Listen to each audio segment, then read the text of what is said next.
What's up, SnEaKyNation? SnEaKy here, back with all the news after Week 13 in year number 2 of our San Francisco 49ers franchise, where the 49ers picked up a blowout victory over the Indianapolis Colts. Let's go ahead and take a look at some highlights. The 49ers would strike first. Here is Aaron Lissamore on 3rd and 13, picking up the first down, and then Mike Davis into the end zone from 18 yards out. The 49ers would take a 7-0 lead early on in this one. The Colts offense continued to struggle early on 3rd down and inches. The Colts trying to throw it. Moncrief unable to hold on to the ball, and that is intercepted by Zach Brown, setting the 49ers up with a short field from the 33-yard line here. Unfortunately, the 49ers would have to settle for a field goal, but by doing so, they would take a 10-0 lead. Andrew Luck trying to get his team back in it. We'll find Dwayne Allen down the field, and then on 2nd down and 10, Isaiah Crowell, the free agent pickup down the right side. He would go down at the 1-yard line, setting up another field goal. The 49ers red zone defense has been outstanding all season long, and today was no exception there. 2nd down and 6 over the middle. Chris Owusu with the grab. He would take it across midfield. Then on 3rd down and 5, this is Willie Snead with the reception that would set up the 49ers down at the 28-yard line, where Carlos Hyde will break some tackles and take it down to the 9. Then it is going to be 2nd down and goal. Kessler on the right side. Carlos Hyde into the end zone. Touchdown for the 49ers. They would go on top 17-3. However, the Colts are not done yet. They would try to get back into this game, and once again, it's Isaiah Crowell making the play down the left side of the field. Finally taken down at the 15-yard line by Aaron Lynch, but again, the Colts having to settle for a field goal. The 49ers red zone defense continues to impress. 17-6 is the score. 49ers looked to be running away with the game before a big-time play from the Colts defense. D'Qwell Jackson would return this into the end zone, and all of a sudden, we have a ball game. 17-13 would be the score. 49ers trying to make something happen before halftime, and this is Olawale down the right side of the field to the 37-yard line. Then on 3rd down and 8, Mike Davis, and he is gone. Touchdown for the San Francisco 49ers. Davis having himself an outstanding game for the 49ers as they are on top 24-13. Early on in the 3rd quarter, Aaron Burbridge with the reception, this time into Indianapolis Colt territory at the 48-yard line. Then on 2nd down and 9 down the right side, Chris Owusu would get taken down at the 8. 1st and goal for the 49ers. Then on 3rd down and goal, that's tipped into the air by the rookie Marcos Yancey, and C.O. Moore, the linebacker, will come down with it. A missed opportunity for the 49ers, and the Colts would start to get back into the game. Former 49er Torrey Smith down to the 10-yard line, and then Isaiah Crowell up the middle. That is a touchdown for the Colts, and we have a one-possession ball game once again. Colts going for 2 here. Andrew Luck rolling out. Dwayne Allen will have the catch, and we have a 3-point game, but the Colts are not done yet. Andrew Luck rolling outside the pocket on 3rd and 4, and he will pick up the first down to the 43-yard line. Then on 3rd down and 7, Andrew Luck scanning the field. Plenty of time to work with, maybe too much time. He gets paranoid, a panic throw, and Jimmy Ward will get the interception for the 49ers defense, and that is when the game starts to turn back into the favor of the 49ers. On 3rd down and 5 down the right side, Chris Owusu with another big grab. Then on 1st down and 10, this is going to be Aaron Burbridge on the outside. He would take it down to about the 34-yard line. Then on 2nd and goal, Carlos Hyde for the 2nd time with a touchdown catch, and the 49ers have made it a 2-possession game once again. 31-21 is the score. Andrew Luck still trying to get his team back into this one. Plenty of time to work with, and he will find Philip Dorsett coming back to the ball there. The Colts will try to kick a field goal. It is wide right, and with 4 minutes to go, 2-possession game, it is not looking good for the Colts. And then Mike Davis, another big run for the 3rd-year running back down to the 10-yard line. Then on 2nd down and 6, Carlos Hyde, his 3rd touchdown of the game. The 49ers made it a 3-possession game. However, the Colts are trying to get some more points on the board, and Andrew Luck would find some players. This is former 49er again, Torrey Smith up to midfield. Then on 3rd down and 2, Luck pressure on the way on the right side. Smith with another catch. 2nd down and inches, play action. Luck again and he will find Dwayne Allen. He would make it 1st and goal. However, Andrew Luck looking for the end zone. Sean Kendall had other plans, and he would take this to the house, and that is exactly why the 49ers drafted Sean Kendall. And while this interception might not have a big impact on the game, his ability to make a play like that in the red zone is what we needed. And if he were able to do that in a game when it's on the line and it's a clutch situation, I think we would have a very good player. On 2nd down and 10, though, with 7 seconds to go, Rodgers, the second-year pro, would take it 75 yards to the house. The Colts do indeed get their touchdown before the end of the game and end up calling timeouts with 2 seconds left. I don't know what was happening there, but the 49ers would get the victory. And a good victory it was. Let's go ahead and get to some press questions. First up, Iron Milk Conrad asked, do you plan on bringing Mike Morgan back? Absolutely. We've been very thrilled with the production that he has given us. He's been doing a great job of rushing the passer. He's made some good plays. I'd like to see him improve a little bit in coverage, even though he has good zone coverage stats. But overall, we are very thrilled with him and definitely would like to bring him back. Then Aruo Jones asked, do you think you are overusing Chris Owusu in the passing game? And I've seen other people make similar comments, and the truth is I really do not at all. And the big reason why is because we're asking him to do something that we didn't initially envision for him when we decided to re-sign him. Obviously, the injuries have been a big factor in this. Aaron Lissamore had been down for a while at starting tight end, and then obviously with Dimitri Todman going down, it was an issue. And we don't have a lot of depth at wide receivers, so naturally Chris Owusu was the next player up.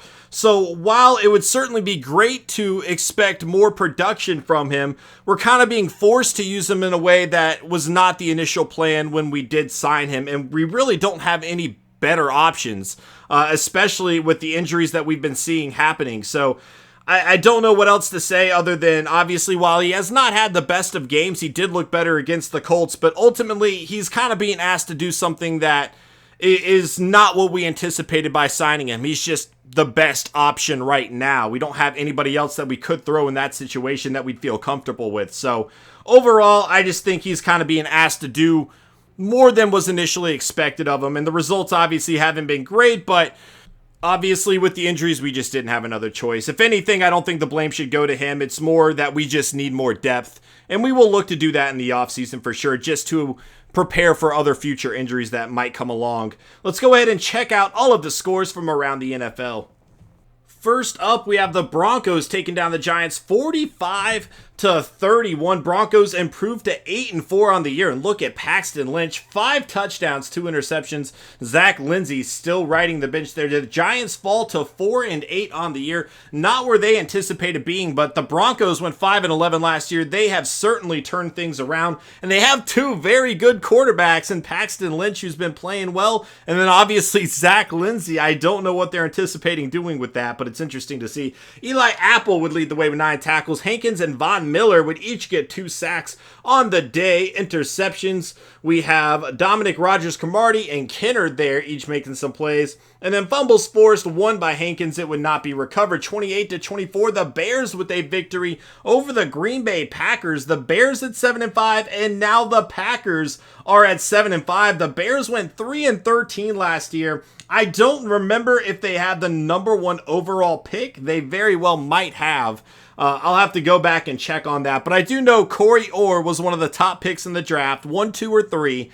And he has certainly lived up to that right now. As a top 3 draft pick, he has been having an outstanding season for him.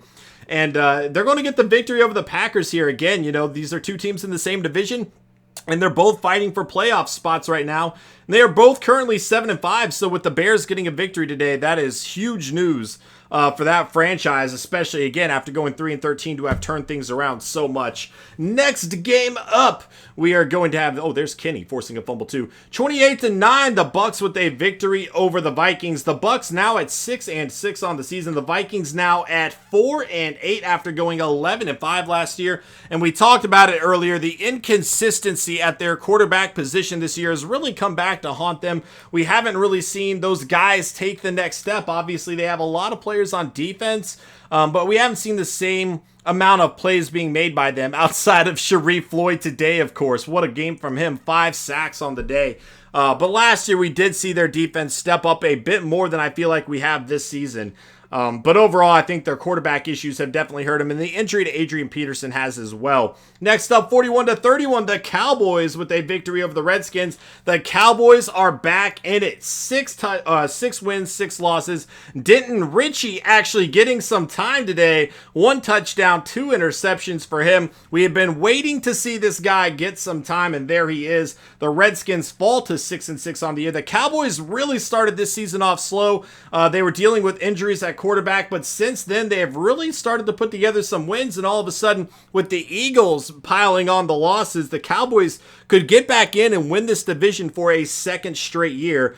Certainly the turnaround from what we saw earlier in the year. We'll have to see if they can keep it up. Obviously the Redskins at 6-6 still very much in it, and we will check out the Eagles game after this.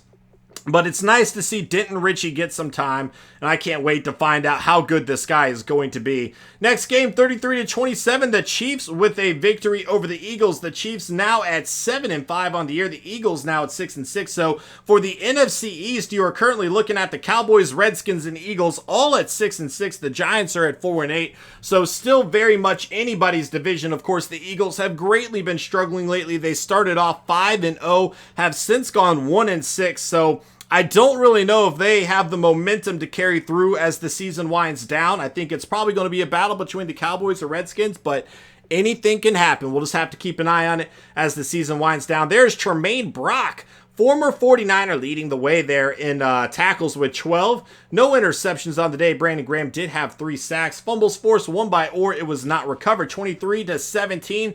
The Panthers would get the victory over the Lions. The Panthers now at 8-3-1 on the season. The Lions now at 6-6. Panthers went 8-8 last year, so already improving upon that. The Lions, though, went 12-4 last season. Currently at 6-6, not where they would like to be, especially with the Bears and Packers both a game ahead of them now at 7-5. It's going to be interesting. There's a lot of very close division races right now for their playoff spots, so it'll be interesting to keep an eye on that. But overall, Lions are still very much in it, even at 6-6. Again, Bears and Packers only at 7-5. It's only a game. It really is going to come down to the interdivision matchups between those teams. Next up, 38-14, the Steelers with a victory over the Browns. The Steelers continue to impress offensively. In another good game there, by Roethlisberger. Houston Church, not so much, under 200 yards, 3 interceptions on the day. He did throw 2 touchdowns. The Steelers now at 10-2 on the year. The Browns at 2-9-1. But I said it earlier, and I'm going to continue to say it. I think the Steelers are the best team in the NFL right now. Their offense has just been abusing teams. And while their defense has not been outstanding, they've been doing enough for this team to get some wins. They did get 3 interceptions in this game, but overall their defense has been giving up a lot of points. But with their offense, it just doesn't matter. 32-28, the Patriots with a victory over the Dolphins. The Patriots now at 8-4 on the year. The Dolphins at 4-8. And there's James Vallejo, 332 yards, 2 touchdowns, 1 interception for him. Decent game by Dylan Burks, the rookie out of Pittsburgh as well. They also have Drummond, another rookie running back. Gronk with the monster game, 9 catches, 175 yards, and a touchdown for him. And again, this is something to keep an eye on. The Patriots went 10-6 last year with Tom Brady. With James Vallejo, they are 8-4. It'll be crazy to see if James Vallejo can lead this team to a better record than Tom Brady did. But either way, I think they certainly found their replacement. Next up, 30-21, the Texans with a victory over the Ravens. The Texans now at 8-4 on the year. They went 5-11 last year. The Ravens now at 4-7-1 after going 3-13 last year. So both teams improving upon what they did last year, and I think that's the best you could do. Obviously, the Texans were not anticipating going 5-11 last year, but they have seemed to right the ship by going 8-4 currently. Obviously, the Colts have been struggling, and this is certainly a team that can win that division right now.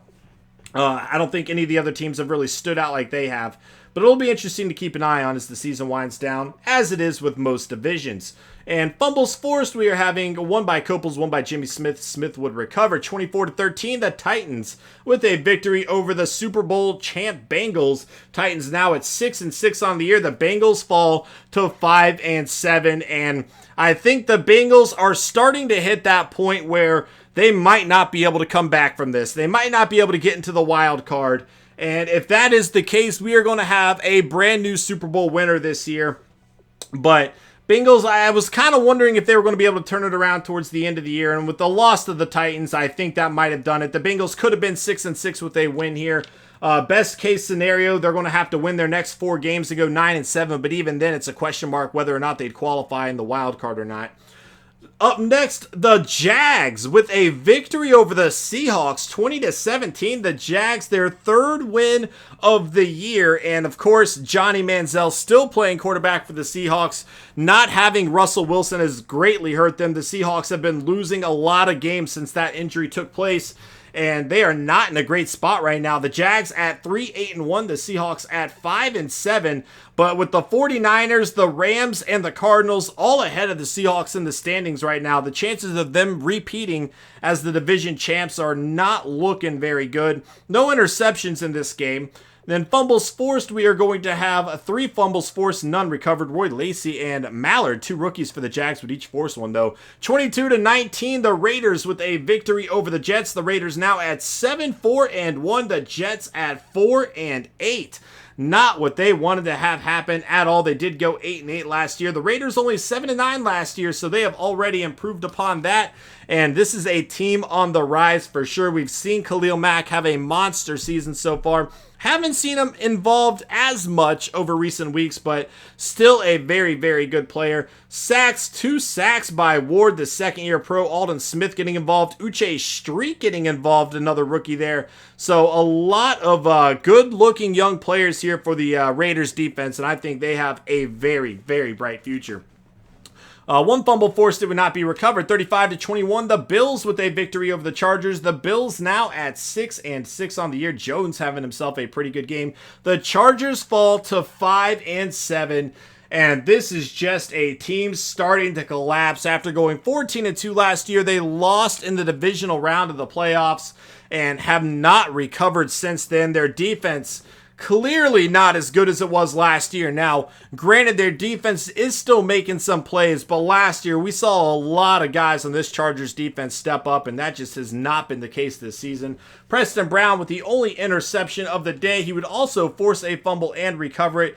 The other fumble being recovered by Jerry Hughes there. 28-13, the Saints with a victory over the Falcons. The Saints now at 8-3-1.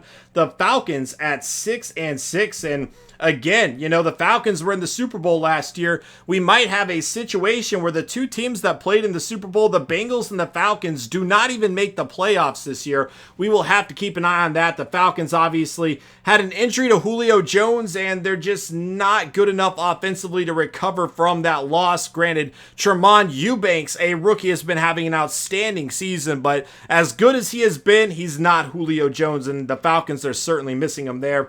Obviously, they're not a team that's great defensively. They've been getting the job done, but this year it's just not happening for them right now. 27-14, the Rams with a victory over the Cardinals. The Rams now at 6-6. The Cardinals now at 9-3. So a loss there for the Cardinals. Certainly not what they wanted, but interesting to see. It looks like Carson Palmer might have gone down with an injury, and if that is the case, we could be seeing a very similar situation that we are with the Seahawks, where they just start to drop games, which means maybe the 49ers could come back. It's certainly not looking very good, but the 49ers have not lost the division yet, so we'll have to keep an eye on Carson Palmer, whether or not he returns from that injury soon or not. The other thing I want to say is later on today, I'm going to be uploading a video showing all of the stats from around the NFL, all of the awards races, and all of the standings as well, so keep an eye on that. Carlos Hyde is going to win Player of the Week for the 49ers, 98 yards, 1 rushing touchdown, 2 receiving touchdowns. Floyd with those 5 sacks. Preston Brown, 15 tackles, an interception, fumble forced and fumble recovered. And then Paxton Lynch with that 5 touchdown game. Nice to see Carlos Hyde represented on this list for the 49ers, though. And we do have Kirkland Marion coming back next week as well, so we'll have to keep an eye on that. Earl Fontenay, is it French? A 6'4" strong safety with good hit power, good coverage. We'll have to keep an eye on him. Russell, not as good tackling, I suppose, but still worth keeping an eye on in the 4th round. Then Earl Vickerson, another 6'4" guy. Again, his zone coverage, though, not listed, so that is something to be worried about. But I'm considering finding a safety and maybe moving them over to linebacker. Obviously, we need help at coverage. And then there's a middle linebacker worth looking at as well. But overall, I don't know. We need to figure out a solution somewhere along the line. And now Quentin Patton down with an injury. That is just another blow to this team. But look at the Rams missing Trey Mason, Aaron Donald, and Nate Irving. That's 3 big losses to their team, especially Aaron Donald, and one of the best defensive players in the entire NFL. But we have yet to play the Rams, so let's go ahead and check out their lineup. Jared Goff, second-year pro, leading the way. They do have Todd Gurley for this matchup. He was injured in one of our games last season. Corey Harkey at fullback, Kenny Britt, Tavon Austin, and then Aiken, a nice pickup for them. Going to be at that slot wide receiver, Nelson Spruce as well. Martellus Bennett, though, their big free agent signing at tight end, and adding another weapon for Jared Goff to work with. Offensive line, though, is an issue for this team. Granted, they do have some youth there, but they're just not where they need to be right now. Defensive line, one of the best defensive lines in the NFL. However, again, they are missing Aaron Donald. That's a big blow to their team, but they do have other great players there. Clifton Way, young rookie left outside linebacker. This is a guy we scouted heavily. We really thought he was going to be a good player, and it looks to be the case for the Rams. Definitely a guy we are going to have to keep an eye on. Cornerbacks, not the best still, with Johnson, Joyner, and Gaines. However, with the 49ers injuries at wide receiver right now, I'm not sure that that's a matchup that we could take advantage of like we might have been able to with Dimitri Todman in there. They do have some decent safeties. They signed Blair Walsh to be their kicker with Nugent. I didn't understand that at the time. Still don't. But this is going to be an interesting game. The Rams are 6-6, the 49ers 7-5. Again, stay tuned for the episode later today for all the other stats from around the NFL. Guys, thank you so much for watching. I hope you enjoyed, and I will see you all next time. Later.